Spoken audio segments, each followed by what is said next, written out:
El Castell de la Moguda ha sigut la segona seu de l'Incasòl, quasi bé casa nostra, durant molt de temps, des que l'Incasòl va ser fundat ara fa 40 anys. Però ara estem donant un salt qualitatiu i estem mirant que el castell no només sigui la casa de l'Incasòl, sinó que sigui la casa de tots. La casa de tots aquells que tenen interès en temes urbanístics, en temes de territori, en temes d'edificació i en totes aquelles competències que tracta l'Institut.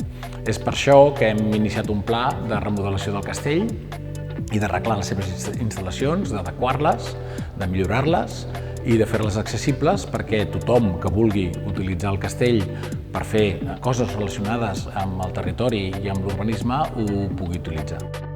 La sala és una sala diàfana, està composta d'arcs, de pilars i arcs amb 8 voltes de creueria.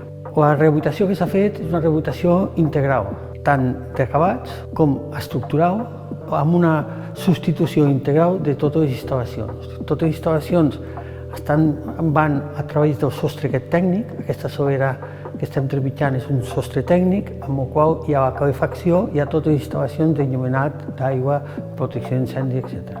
L'estructural és la que no es veu i és el més important. És l'estabilitat de tot el pavelló Comillas i es va fer en una fase anterior. Ara és una sala diàfana i el seu ús permetrà subdividir, inclús en un futur, una possibilitat amb 3 usos continus i de forma independent.